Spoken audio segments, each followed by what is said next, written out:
Okay, 5th, 6th, we are starting a new unit. That means a new video. We actually have a whole bunch to cover in this unit, and we're gonna be kind of doing a little bit of all of it.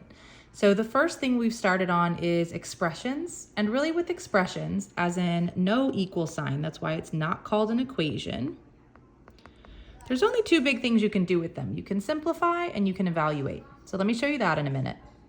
We also need to review PEMDAS, or order of operations, because now your student is going to start seeing exponents and brackets. Well, in order to do that, we need to first come over here and get familiar with exponents. Your student may have seen them before, but we're really going to dive in and formally understand them. And then also properties of operations. The first one we're going to work on is what we introduced today, which is the distributive property.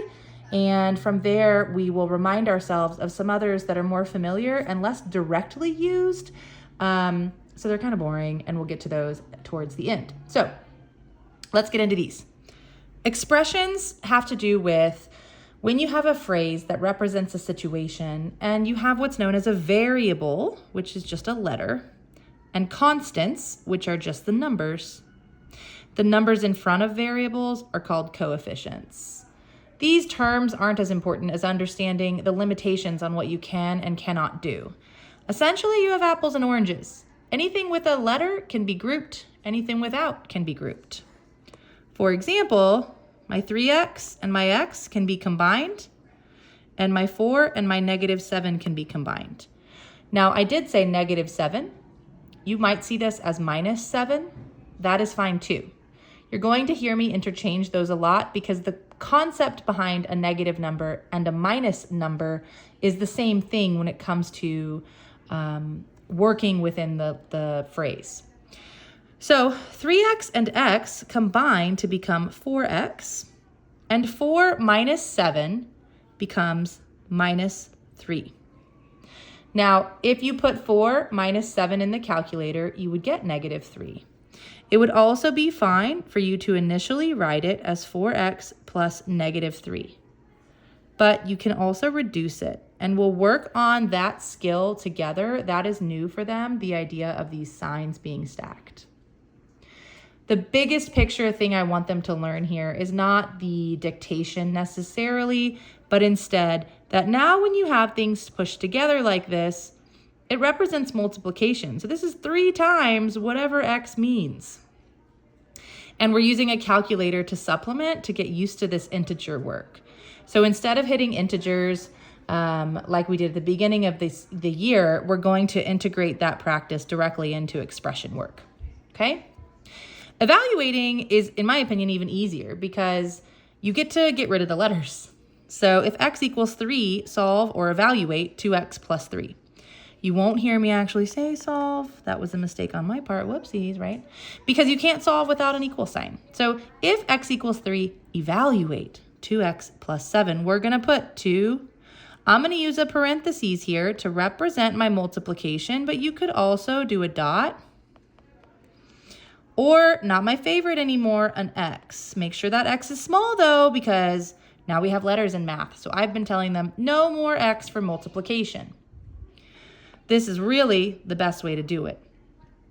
2 times 3 is 6 plus 7 is 13. Now, notice that I'm showing my work here. This is a big thing we're pushing in this class right now. I want nice, clean, organized work, and I want you to write each step down. A lot of mistakes can happen along the way to the answer, and in order for me to help you, I need to be able to see your work.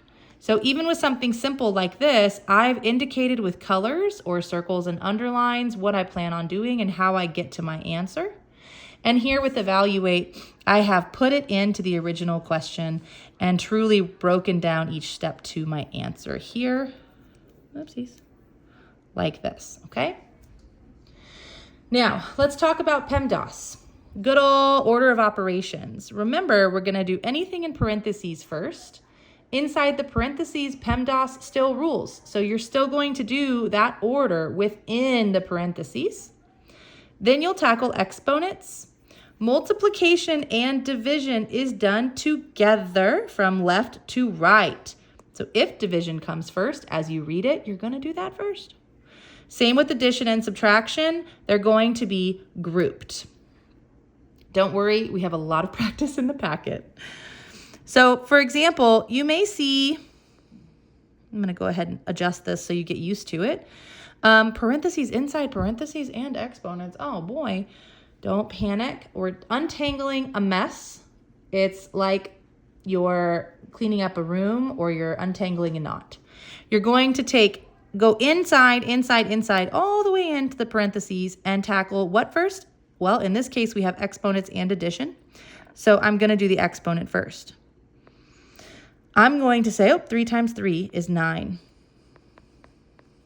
Notice that really everything else gets rewritten because I didn't address any of that. You may be looking and thinking, ew, that looks messy, but do it in order and it won't become too much of a mess. Now I'm going to do the inside here. 10, 9 plus 1 is 10. And if you need to do every little step, that's fine. I love it. Now we have, again, this is multiplying. This is multiplying. This is addition. We don't want to do addition first. And this is dividing. Let's tackle the multiplying and dividing left to right because we've already tackled the parentheses and the exponents. 2 times 10 is 20. Plus 4 times 5 is 20. Divided by 4, well, we can do that. That's 5. And now we can do our addition and subtraction since we've already done our multiplication and division equals 25. Listen, if you don't tackle this in the right order, we all going to get a bunch of different answers. So nice and simple. We're starting from the inside and working our way out with any parentheses and brackets. And then left to right, we're working our multiplication and division. And then left to right, we're working our addition and subtraction. Okay? What else we got? Well, we sort of touched base on both of these on the last page, but I'll give you a formal reminder. Exponents are just asking you to multiply by itself that many times. So b to the third would simply be b times b times b. 2 to the third, you can't really do anything with that. You're not going to see a whole lot of asking to expand that, but you know, just so you know, that's what it is. Now, if I were to ask you to evaluate and tell you what the value of b is, pretty important. 2 to the third would be 2 times 2 times 2. It is not 2 times 3. No. It is 2 times 2 times 2. 2 times 2 is 4 times 2 is 8. Okay, so we'll sort of break these down and get some direct practice with exponents too. Lengthy video, guys. Okay, the last thing for this video is the distributive property. Okay, we are going to, anytime we see a number on the outside of a parentheses, know that we're going to push it through. So we're going to multiply the 2 times everything inside the parentheses. How many x's do I, guys, where'd I go? There it is. How many x's do I have if I have 2 times 3x? Well, this is 3 x's, and now I have twice that group.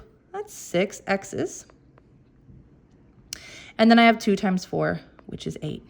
Okay? We're going to practice this. We're going to practice pluses and minuses. We did some review in the beginning of the semester, but we're going to come back to it in an application sense. Right now, we're really here with simplify and evaluate. Okay? But as you can see, we've got a lot coming. It all kind of works together. And so this is really when you start to see math start to produce a language and start to produce enough tools that you can attack things with some skills that you've developed over the past few years, isolated, not really knowing why you're doing those things. Now you get to put them to the test. The kids are a little intimidated by this unit. I told them I will not let them drown, but watch the video, do the work in class, get down and dirty with that packet, and really understand it. I want to see the work shown. I will ask if you have the work shown, and if you don't, I'm handing it back to you, okay? Because we need to show that work. We need to. All right, let's do this.